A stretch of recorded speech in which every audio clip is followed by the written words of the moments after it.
Can the carnivore diet give you colon cancer? According to Dr. Juliana Giles. Yes. Also, dietary factors and alcohol. No amount of alcohol is safe in terms of breast cancer. Same with birth control, especially in the teen years. Young girls don't even know. Like, they're put on birth control for acne or for irregular cycles. And the earlier somebody gets on hormones, the higher the likelihood they'll develop breast cancer later on. Dr. Juliana Giles is a pioneer in integrative medicine. She's a distinguished naturopathic doctor and Ayurvedic practitioner and co-founder of Lumna. Additionally, we talk about nervous system dysregulation, one of the biggest root causes for chronic diseases like autoimmune disease and cancer. If you're looking to get healthy now and prevent chronic diseases later, this is the podcast you really need to listen to. Check it out. All right, Doc, thank you for coming on the show. I love having naturopathic doctors on the show. I love it because you and I went through very similar curriculums. We know very similar things as far as medicine, but also we approach medicine in the same way. And that's really, really and my heart goes out to every naturopathic doctor. I get excited when y'all are on the show. And the audience is in for a treat because you work a lot with these chronic diseases. And it's crazy because now chronic diseases younger and younger and younger. More young people are having autoimmune disease, cancer. We're seeing kids with spectrum disorders, as we were talking about off air. So I want to cover this, but in the context of a lot of what you talk about with the trauma and the nervous system. But I want to start off with my really most interesting, I'm so attracted to cancer. I've always been, because I'm like, what's going on in the body? And I work there. But I have a question for you that I've always been looking into when I was working in cancer, and I want to see if you agree with me. Does nervous system dysregulation, early trauma, repressed parts of you, does that lead to cancer? In my clinical experience, 100% yes, for sure. Very few cancer patients that I've worked with don't have a significant trauma history. And early in my training, I started learning all about psychoneuroimmunology and psychoneuroendocrinology, because the nervous system controls the immune system and controls all the hormonal systems of the body.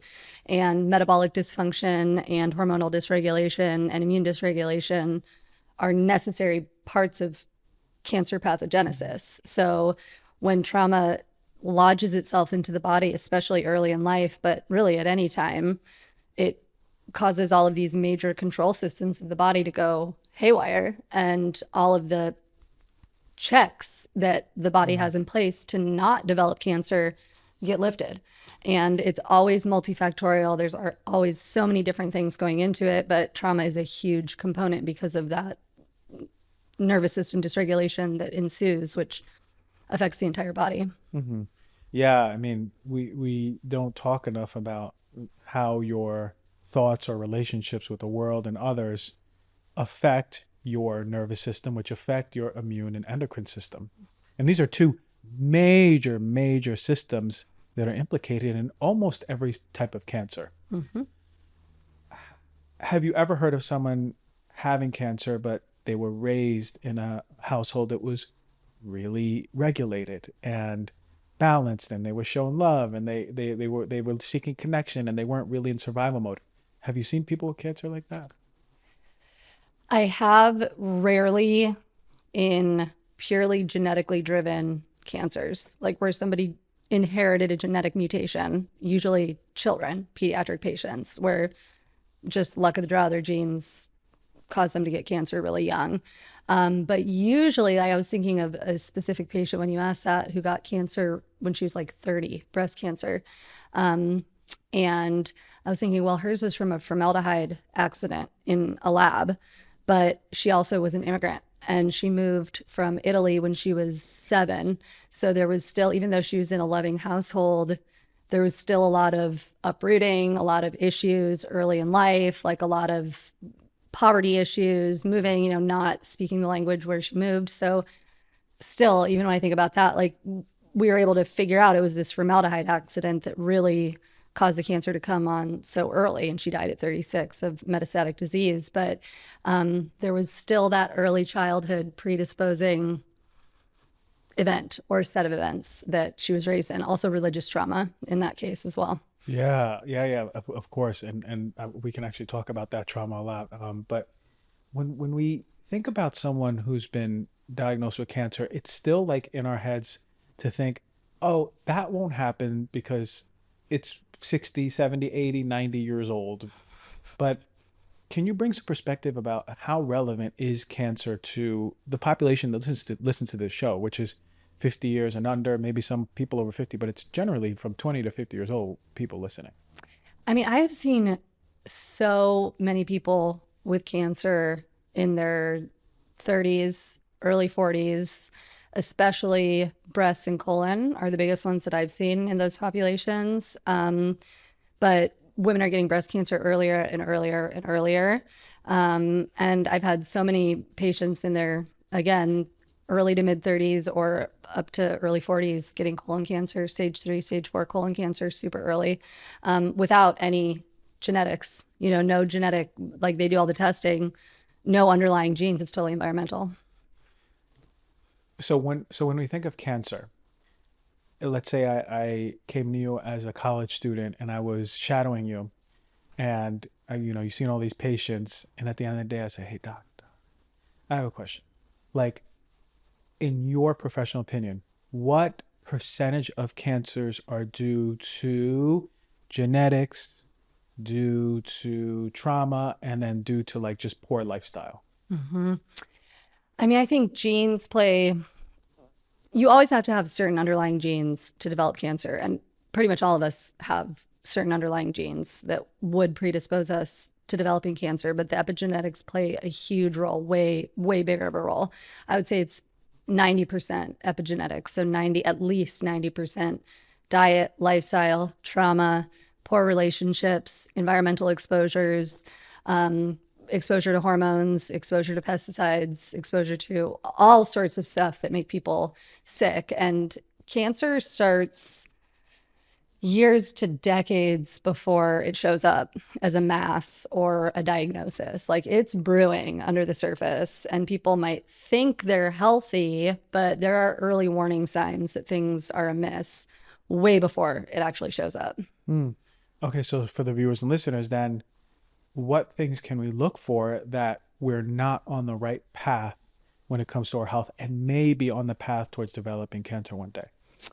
Definitely immune dysregulation. So a lot of easy infections, chronic viral infections, other than getting sick a lot. It means your immune system is fighting too many things and isn't going to be able to keep up if a rogue cancer cell arises. So being sick a lot, and being super susceptible to illness, autoimmune issues for sure, because that's going to cause chronic inflammation.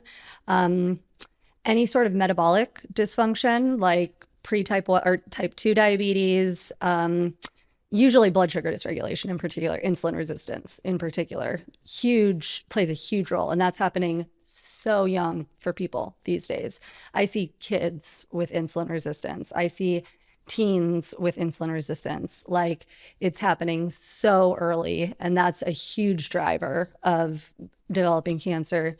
And exposure, just knowing people not feeling well, overall general malaise, and people just knowing that, like, I grew up in the Midwest where there's spraying crops constantly, just crop dusting with all of these toxic chemicals. So a lot of people have reactive airway, asthma, allergies, lots of other, again, immune dysregulation. So those are, I think, metabolic factors, or for women, for sure, hormone imbalance. A lot of menstrual issues or gynecologic issues, if that's happening, especially early. And if somebody has a long history of being on hormone replacement or birth control, not a good situation for setting up for cancer earlier or later in life. There's multiple factors, right? And this is the things that we think about. But something important you said is that the majority of the things we're in control of. Maybe genetically it's 10%, as you were saying. So it kind of reverses what a lot of people's thinking is that, okay, genetics, my mom had this, I'm probably going to get it. Whereas, like, we're much more empowered than we think. So when we think of breast cancer, which is huge. I remember when I was practicing, I couldn't believe that I was having 22, 25-year-old women coming into the office. What would be your recommendations for women in preventing breast cancer? Making sure your hormones are balanced. It's a big deal. You know, our society has totally normalized having horrible cramps, having irregular cycles, having super heavy bleeding, having PCOS. Like, all of these issues that are just considered normal. Fibrocystic breast tissue, and everything is like, oh, that's just how it is. That's just how it is. Like, oh, you're fine. Go on some birth control. Go on birth control. It's not. Your body is telling you something isn't right. Like, our hormones are meant to be balanced, and there's so many things affecting female hormones in today's society. So plastics, all the endocrine disruptors, the beauty products that are out there, so many things are messing with women's hormones, and it shows up earlier. Also dietary factors and alcohol, definitely alcohol. I don't think that women realize no amount of alcohol is safe in terms of breast cancer. I don't think most women even realize that alcohol and breast cancer are related, but they totally are. And so same with birth control, especially in the teen years, which is normally when young girls don't even know. Like, they're put on birth control for acne or for irregular cycles or just for birth control. And the earlier somebody gets on hormones, the higher the likelihood they'll develop breast cancer later on.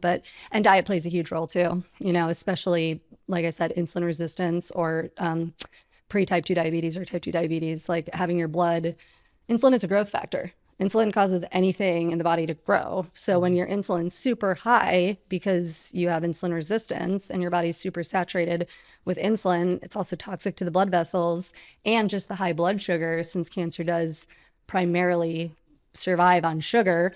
If your blood sugar is always high, again, it's not going to necessarily cause the cancer, but if a rogue cell arises and the immune system doesn't quash it, if your blood is super saturated with sugar, it's going to start taking all of it in and grow. But these are things that we can get ahead of. Of course. We oftentimes are thinking like these are things that, like, okay, well, like you said, it's part of the thing. Oh, well, my doctor says I'm pre-diabetic. I just have to, like, stop drinking Coca-Cola or something like that, you know? But the truth is like, these are things, years we can get ahead of. And you said it could be simmering for decades before it even shows up. So it's really, really important. Now, you mentioned colon cancer.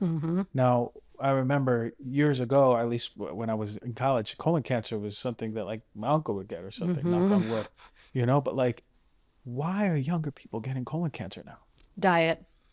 Totally diet. I mean, that's what I attribute to alcohol too. Alcohol, too much alcohol, but high meat, low fiber, high processed foods, not being constipated, chronically constipated. I don't think most people realize that's not normal. Like, you need to be moving your bowels at least once a day, if not more. And so many people think it's normal to poop like once a week. I'm like, no, we're in trouble if that's happening, or like even more or even less frequently than that. But it's low fiber, low phytonutrients, not eating enough plants, eating too much processed food, too much red meat in general, and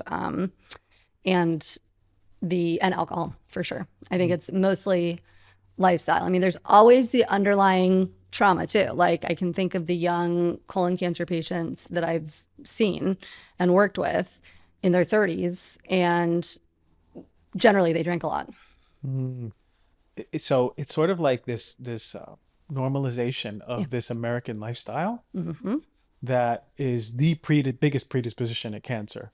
We have the loaded gun with our genes, but my God, like, because, you know, when I was in my 20s, it was just normal for the weekend to come and to drink. And then I walk up and down Abbott Kinney over here, and there's outdoor bars, and it's like packed with people just getting wasted. And I was like, okay, that was me in my 20s, but like, I didn't know. I wonder if these people have access, because I see Instagrams popping up now.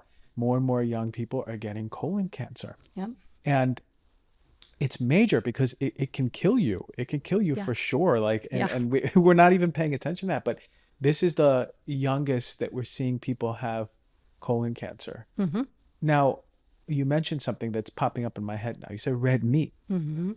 But I thought red meat on a carnivore diet is so easy and it's the best and you should be eating it. I know we don't have the data yet on a carnivore diet, but like, is eating on a carnivore maybe a predisposition towards colon cancer? Now, as the weather starts to cool down, I have been thinking about the importance of creating a cozy, healthy sleep environment. And with a back to school season in full swing, getting quality sleep is more crucial than ever. That is why I want to chat with you about Birch mattresses. I've had the Birch Luxe mattress for years now, and I'm going to tell you it is the best bed. It is a game changer for my sleep. It is a game changer, God, for comfort, man. It's like, I was just thinking about this morning. I was in bed and I was like, I love this bed. I really love this bed. I did a little gratitude thing and I said, thank you, bed. What sets Birch apart is their commitment to using responsibly sourced natural materials. We're talking about organic cotton, organic wool, 100% natural latex. And what really impressed me is that Birch mattresses are completely free of polyurethane foams and any fiberglass. That means you're not getting any of those harmful off-gassing nasty chemicals in your sleep space. Many companies out there are using fiberglass as a flame retardant, and you are breathing those particles in. They are affecting your respiratory system, long-term causing inflammation. Birch, on the other hand, uses 100% organic wool, which is naturally flame resistant. And since I've been sleeping on my Birch mattress, I notice a significant improvement in my sleep quality. I fall asleep faster, wake up feeling even more refreshed. I've noticed less back pain.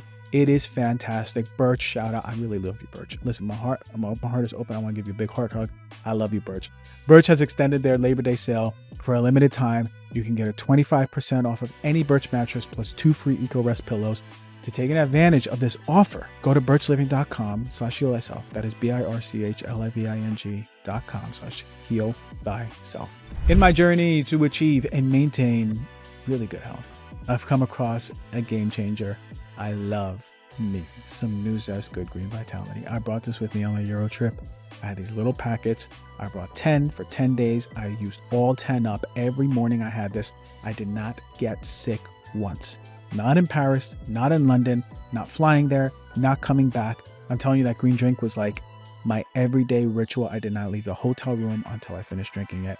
And I felt so good. And with me, I'm always juggling my schedule. I'm always doing things. I'm always running around. It is a powerhouse for my nutrition. I just had one right before this podcast. It's got a unique blend of vitamins, minerals. It's got greens, fruits, vegetables, all in one. No more cabinet full of those supplement bottles. And since I started using Good Green Vitality, I noticed a significant boost in my energy. I have improved focus, even better skin health. It's like I tune into the product, what my body needs, and it feels good. And the taste, not like any other green powder.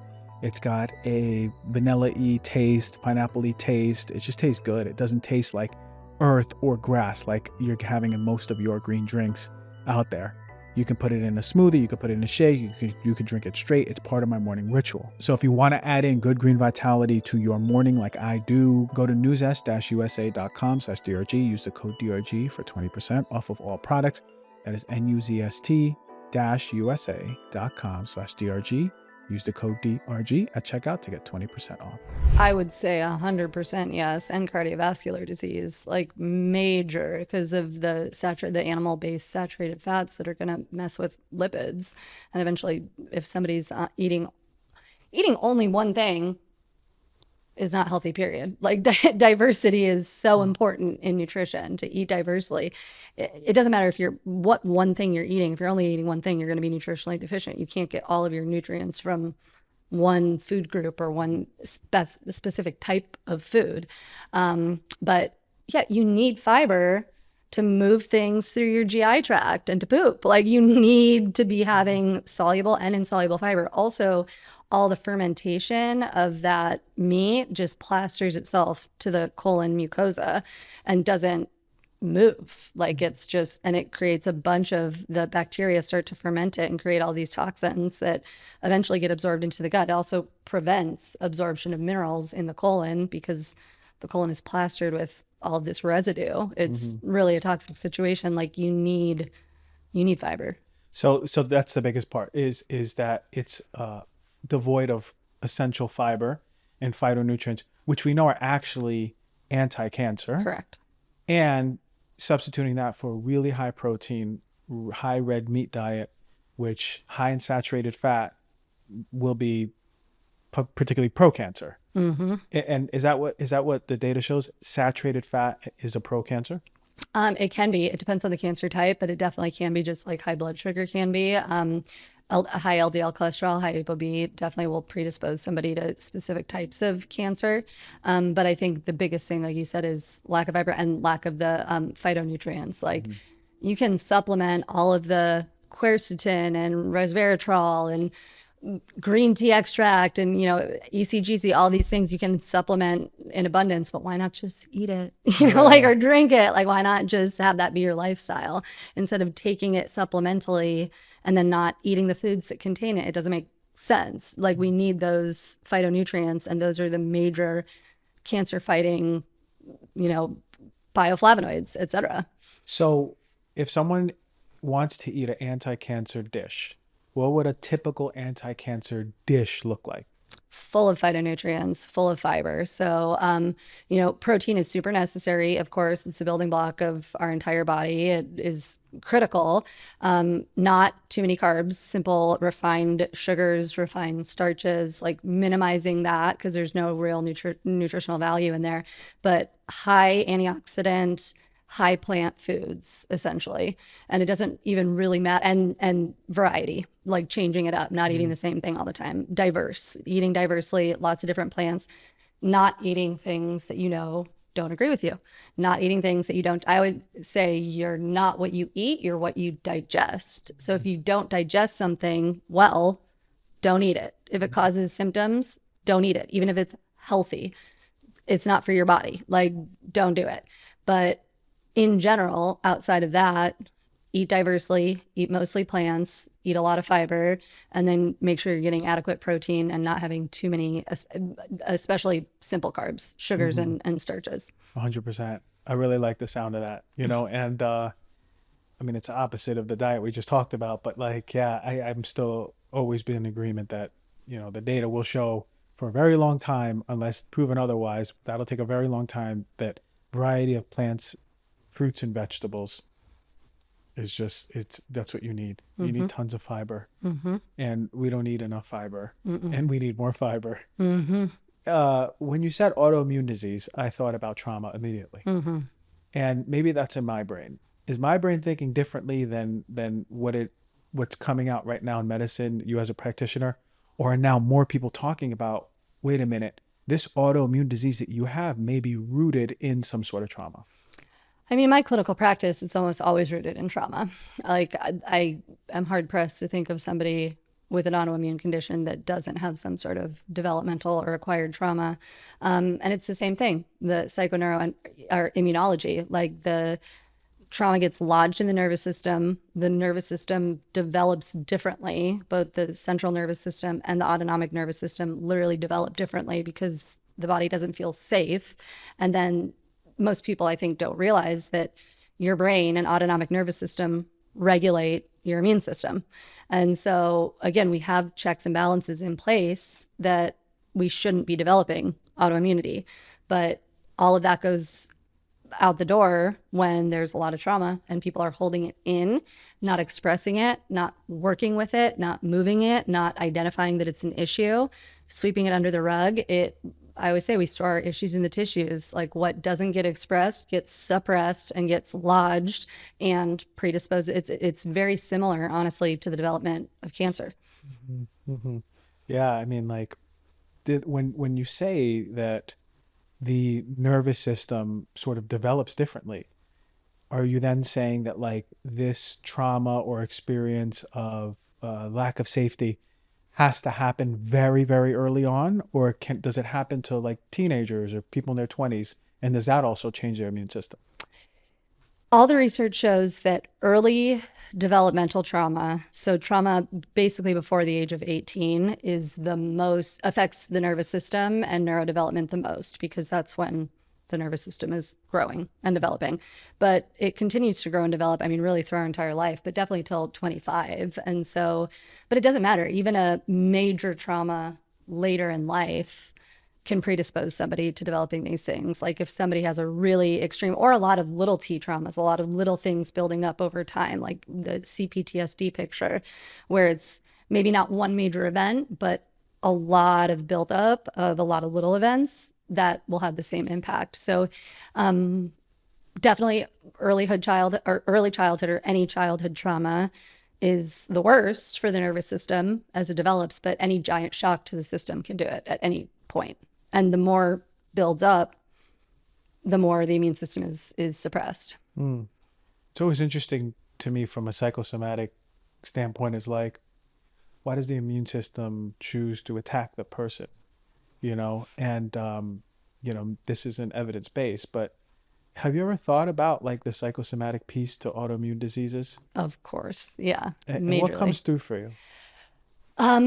Lack of expression, holding things in, emotional repression, lack of worthiness, and being at war with oneself. I mean, really on the energetic level, like having some sort of inner turmoil, inner battle.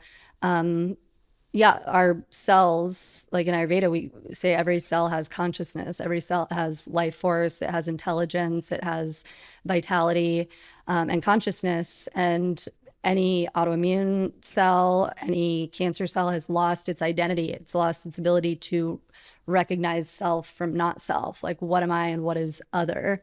And there's almost always an element of repression and buildup and lack of expression, either through the body or through vocalizing or anything. But there's a lot of inner tension or a lot of, being at war within oneself. I see that constantly. And it usually comes down to trauma. Yeah, inner tension sounds really powerful, to think that like, yeah, I mean, holding all that in and not allowing for it to move up is going to inevitably cause this inner volcano. Mm-hmm. And the stronger the ego is, the stronger it's going to hold you back from expressing that. Yeah. And the stronger that inner volcano is going to not erupt, but rumble for a long time, might erupt at some point. So it's always interesting when I see autoimmune disease, I go, huh. And then it's interesting where it goes to, right? Like if it's in the throat, I go, oh, okay. Oh, so I see what's going on here, Oftentimes those people aren't really expressing. And I'm always in awe by that. I want to switch gears a little bit because I never really spoke about developmental issues in children. I never had someone to come in, so I'm really happy and excited that you're here. Autism. Do you work with autism? I do, yeah. Okay. I did go into pediatrics. I did one pediatric shift in school. A kid threw a fire truck at my toe, and I said, I'm not going to ever do this again. Because I had to work with the mom and the kid. You always have to work. Yeah, it's harder to work with the parents it's literally, than the kids. Yeah, it's a nightmare. You get paid for one person, but you got to take 2 visits. Yeah. So God bless you. But my God, like I know enough about autism, but I don't know enough to do a show on it. Now, in your estimation, like autism's going up, correct? 100%. Do you know the statistics on it? I don't, but I know it's exponentially increasing. every year. Okay. Yeah. I think in the next 20 years, it's supposed to be like 1 in 2 children is on the spectrum. I mean, that's how's insane. that possible? Yeah, I know. Yeah, that's the big question. What is a big question? What's happening? What's going on? What is it? Is it like a multifactorial thing like cancer? Is it starting with the mom and the dad? Is there a neurological component, psychosomatic component, repressed? What the heck is going on that you mean to tell me that 1 in 2 kids possibly in the future are going to be having autism? So I've been on a journey lately, and it's to get myself in the kitchen cooking more foods. And one of the best additions to my kitchen has been my cast iron cookware. And that's from Our Place. And I'm pretty picky when it comes to cookware. I've done one of my first shows was on cookware. And I talk about how it affects our health. And that's why I love Our Place. The cast iron pan is fantastic. It has no Proposition 65 warning. It's enameled. You don't have to worry about heavy metals. It's easy to use in the kitchen. It's easy to clean. It'll never rust like a traditional cast iron pan. And what really impressed me about Our Place is its commitment to safety. The enamel coating meets all strict FDA food safety standards, and it passes a requirement for leachable lead and cadmium, which is 0. So to give you a peace of mind, when you're cooking, it's not leaching heavy metals into your food, which a lot of these pans are. If you want to elevate your cooking game while keeping things healthy, I really, really, really recommend Our Place. It's fantastic. And the best thing is you could try it out with your 100-day trial. They offer free shipping and returns. Go to FromOurPlace.com, and I want you to use my code DRG, and you'll get 10% site-wide. That is FromOurPlace.com, and use the code DRG at checkout. I think the biggest thing, it's definitely multifactorial, but I think the biggest thing is that we know that there's something with the mitochondrial DNA, which only comes from the mother, from the oocyte, from the egg. So there's always an element of metabolic dysfunction, mitochondrial dysfunction. And that's why it tends to come down on the mother's side predominantly, and also the X chromosome. So, which is why it's disproportionately elevated in males, because they only have one X chromosome, not two. So that's part of it. Definitely toxins, anything that, so there's impaired detoxification and impaired digestion in almost all spectrum disorder kids. So that's a huge issue. They're really picky about what they eat. Often parents will just cave and feed them super ultra processed foods because that's all they'll eat. They're not digesting well. And anything that affects the mitochondria. So toxins of all sorts, heavy metals, mycotoxins, like all sorts of different toxins, and also in the gut, they'll be more sensitive to that onslaught because their mitochondria are not functioning optimally. And also a huge trigger that I see for autism for a lot of people throughout the course of life is infections. Like PANS PANDAS is pediatric. It's basically an autoimmune encephalitis. It's caused by either strep, which is super common in childhood. Most kids get strep infections. And it can even be like dental infections with strep. It doesn't have to be like strep throat, but that's the biggest one. But it can be any normal childhood infection, virus, like any illness that an infant generally gets, especially if they spike a high fever. But it can cause secondary autoimmunity that attacks the nervous system. The central nervous system can cause blood-brain barrier disruption, issues with the dopamine, like autoimmune activity of the dopamine receptor. There are really specific patterns that we see in autoimmunity in the central nervous system that will predispose somebody to developing autism spectrum. So infections are a big, and again, immune triggers are a big variable as well. A lot said there, right? So if I am ready to have a kid, me and my partner ready to have a kid, is there anything that we can do to put us in the best space to have a child that may not have a developmental disorder? Yeah, I mean, there's always so much to do. Maternal nutrition, maternal health in general is critical. I mean, also paternal health is critical as well, but definitely maternal health, especially through gestation, because it's the mom who's developing the fetus. Lack of exposure to all of the various endocrine disruptors, immune disruptors, anything that, again, heavy metals, mycotoxins, like all of those things. Not having too much, not getting sick as in pregnancy, like as much as possible. Not taking Tylenol during pregnancy. That's a big one. Tylenol during pregnancy there's an elevated risk of developing spectrum disorders later on, probably because it's toxic to the mitochondria. So that's a big one that they've found. And then just proper nutrition and proper care and proper partnership, like good relations, good environment, well nourishing, staying chill, not like working at Mach speed, working super hard through the whole pregnancy and then crash landing into labor and delivery, like taking the time that the mom needs to gestate a healthy baby, and then being really careful in those first 18 months to 2 years with what the child is exposed to too. Can an exposure, like let's say the baby's born, you mentioned strep, just an infection can bring that on. Is there any data on anything in like the environment? Is there any exposures? Are plastics implicated at all? Phthalates or anything? Or I don't think so. Not yet, but definitely anything that disrupts the mitochondria for sure. Yeah. So basically what I'm hearing is if you have a baby, make sure that you look at your home, test it for mold, test the baby's room, test the house, make sure that it's clean, the air is clean. So you're bringing your baby home. The crib, the bedding, what you're putting, the clothes on the baby, all those play a role, especially if the baby's already predisposed. Right. With all those things, like, mom had this predisposition, dad had this, they did these things during the pregnancy, maybe not knowing. It's a big picture thing.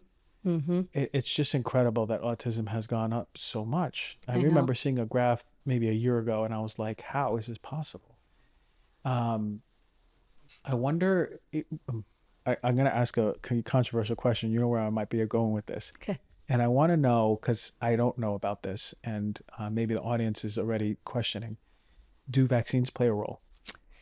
From what we know, from all the data that has been compiled up to this point, no.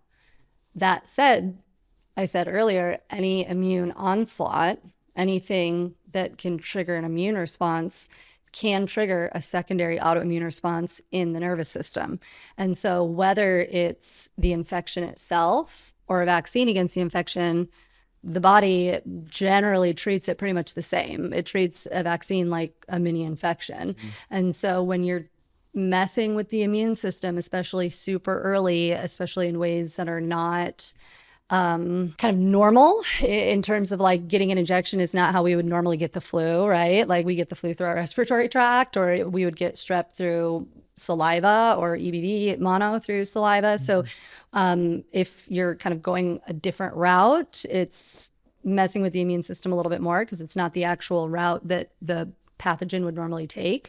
And just too much exposure too quickly when the immune system is still developing. I mean, up until 1 year old, a child basically has no immune system. An infant is completely beholden to what's coming through the breast milk, essentially, and is developing an immune system in their GI tract, but has very little immunity until they're about 1.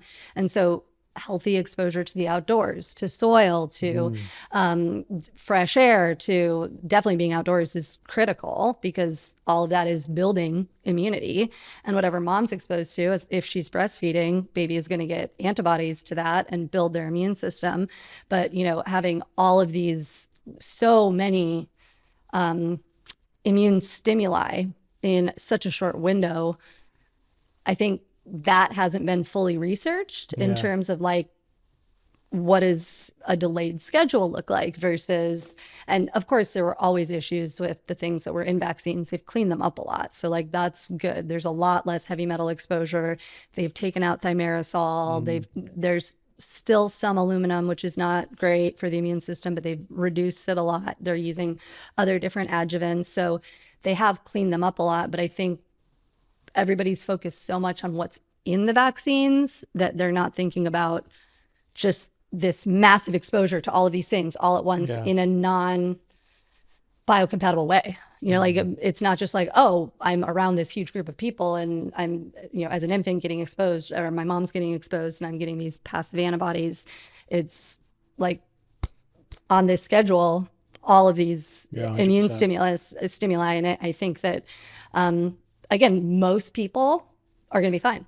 But I think there are people that are not going to be fine with that. I want to see what was the schedule in the 80s. Oh, God, it's insane. It is insane now, to look at this. Because I want to know me, an 80s baby. Yeah. What I got. Okay, so 1983, there was a total of 10 that I got children birth to 6 years. And as of 2015, there's 37. Yeah, it's insane. From ages 6, childbirth to 6 years. That's incredible. It's incredible. That's really, really, really something. 2023. It's almost CDC, 4 times. This is the CDC recommended schedule 2023. 58 shots, 76 doses. I mean, thank God it's been cleaned up more, but come on, like when you have an atomic bomb onslaught to the immune system, I don't have a kid yet. I don't know what's going to happen. I don't even want to think about that. I got enough stress in my life. Yeah. But when I do, I'm going to call you and I'm going to call everybody I know. Yeah. I'm going to have a big whiteboard and I'm going to write all of these little algorithms to figure out what to do with my life here. Yep. It's because it's really, really, really something. And it's something that we don't even at least ask, hey, is all of this is not how I got it. Is this all of this going to be implicated in something for my children? It's a worthwhile question. Not to be super controversial, but it's a worthwhile question. Totally. I mean, also just thinking about like what is really necessary. Like what is really necessary? There's a lot of childhood vaccines that are not going to kill a child. Like the illness isn't going to kill a child. Yeah. And if the child gives it to another child, it's not going to kill that child either. Like there's they're not, it's definitely not all one size like fits all, overkill. but it's like, why are we, or the route, why aren't they doing more biocompatible routes like intranasal for flu or, any of those things. And we also don't have vaccines for certain illnesses like strep that can predispose somebody to developing autoimmune encephalitis and autism. Like, so the whole thing is It's a little really bit something. fishy. Yeah. It's fishy. When you talked about having the kid exposed, I thought about a study I saw with children who grew up in nature with their feet on the ground and rolling through mud and actually growing up around animals have better gut microbiomes, have better overall immunity. Yep. It's like flourishing versus the ones like me who grew up in the city. It's just different, and we had disinfectants everywhere. They were spraying the hallways of whatever. And I remember we used to have, oh my God, they used to do, what's it called when they have the insects and they block everything? Fumigate. They used to fumigate because we had roaches in the building. They used to fumigate. I'm thinking about all the stuff I've been exposed to as a kid. Yep.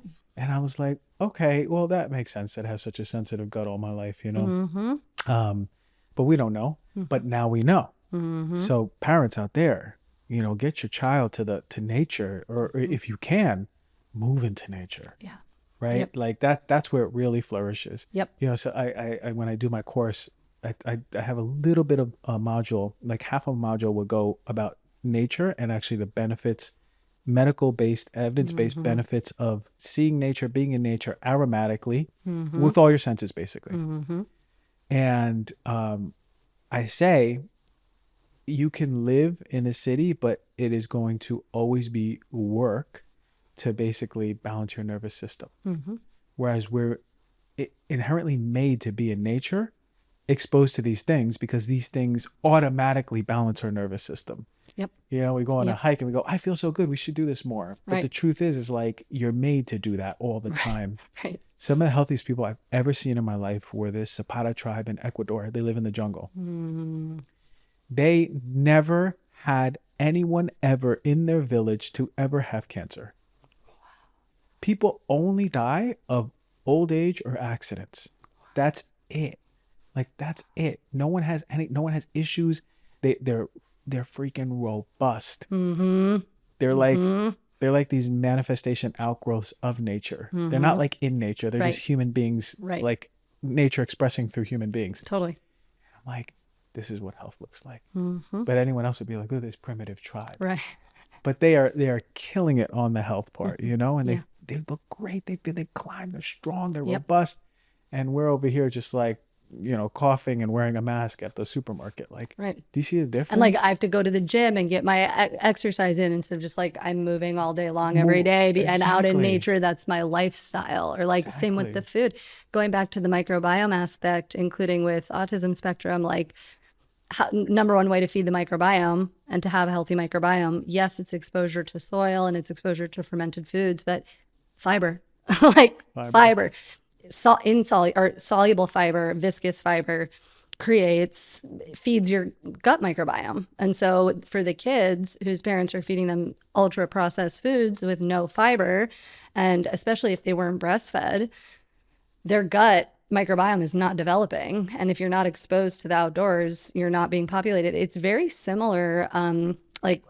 They're finding now, all the research on the microbiome is finding now that our gut microbiome is pretty much developed by the time we're 1 year old. And it wants to go back to whatever it was at 1 year old. And all the things we do dysregulate it and bring it into a weird direction. And then we start to take all these probiotics trying to help. And a lot of people don't do well with probiotics because they're not the actual microbes that the person is colonized with. And so it's still causing dysbiosis. It's about getting back to what your gut naturally wants. And how you do that is feed what's already there, fiber. That's it. Yeah, I see what you're saying. Like, so real quickly, when you were saying that, I was like, wait, do I have to go back to eating Gerber mush? I was like, okay, because I'll go right up the street and get to. But what I'm hearing is that, okay, wait, you can do it as an adult and just eat fiber. Yeah, and also the bioflavonoids like quercetin and all of those same bioflavonoids we were talking about earlier with the phytonutrients also feed your microbiome and feed keystone species that we need to regulate our immune system. So instead of paying $58 for the newest probiotic, Right. you're saying just eat fiber because that will colonize the bacteria that we inherently want to always be at. Yes. Instead Yes. of introducing all these new players where the body's like, what's going on? Yes. Come on, stop doing this. And again, also the phytonutrients, so quercetin, vitamin C, anthocyanins, all of those things actually feed the keystone species that On we top need. of that, so fiber, all the phytonutrients. Yeah, so if all you're the eating colors. fruits and veggies in abundance and diversely, you're good. I love that. What's another major chronic disease that is up and rising and you're like, God, man, what's going on here? I mean, I think the big categories are cancers, and we haven't talked about nervous system cancers, which is really interesting, autoimmunity, chronic infections, and definitely chronic infections are overlooked dramatically, and especially related to autoimmunity, and then just toxic exposures that are exacerbating everything else. What about the people who go, okay, I'm sick every time. I don't know why. I get good sleep. I work out. I eat. Does it always come back to, okay, well, hold on. How's your nervous system? Yeah, how's your nervous system? How are your relationships? How's the air you're breathing? How's the water you're drinking? Like, are you really eating healthy? Like, what does that mean to you? Like, what is your, I kind of hate the term diet because diet really should just be part of lifestyle. But also, what's your sleep quality? Like, yeah, you're sleeping, but are you getting good quality sleep? Are you getting enough for your body? And stress, stress. Like, number one, I would say, in terms of people getting chronically ill is stress. We need to learn how to move through stress. Is there any way that you found with your patients that this is such a good way to move through stress?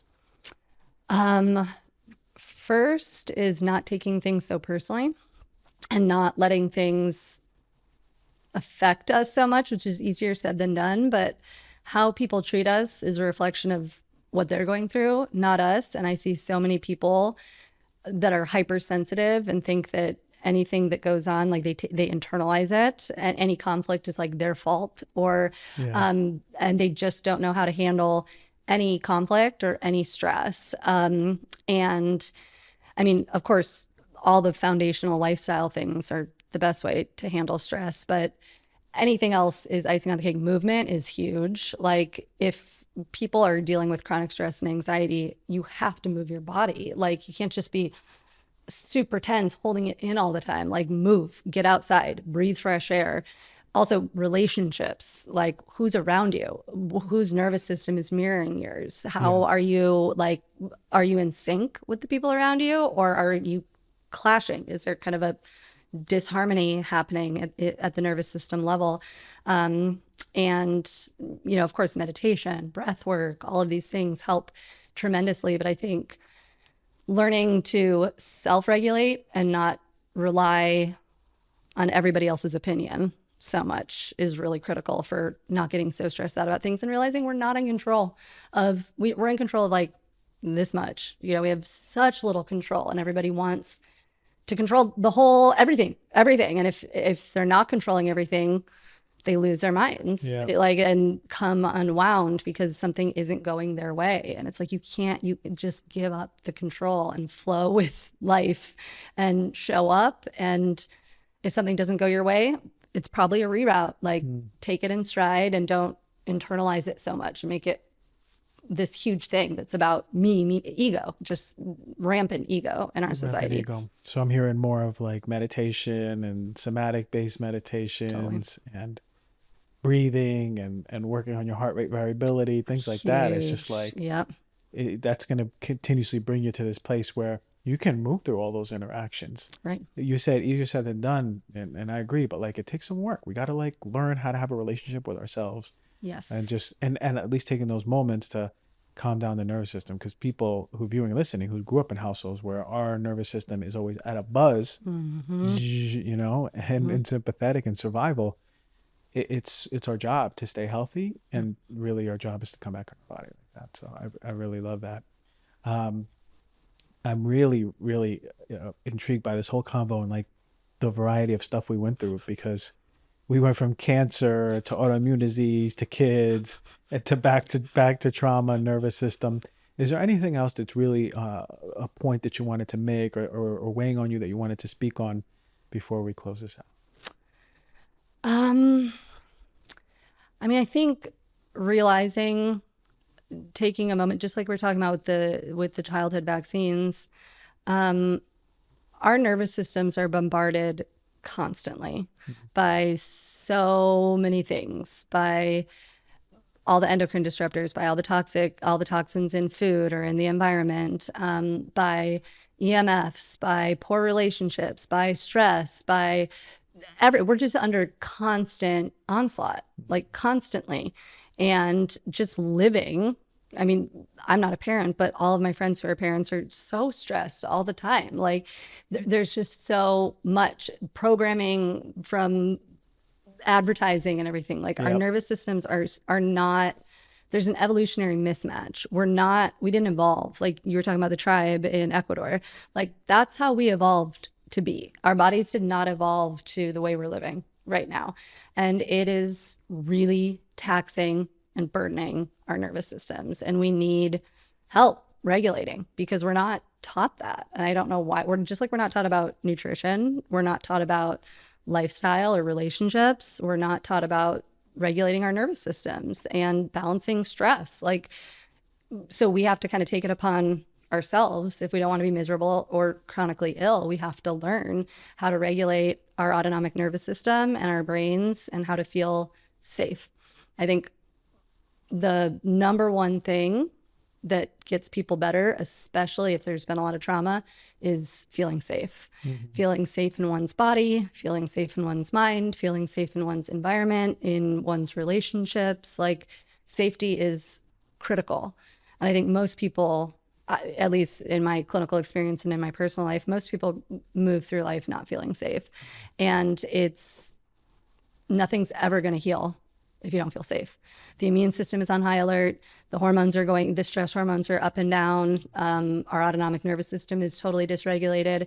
So we have to develop for ourselves, whatever that means for us, we have to develop a sense of safety in our relationship with ourselves and others and all that is, you know? Yeah, that's it. You know, that's right on the head.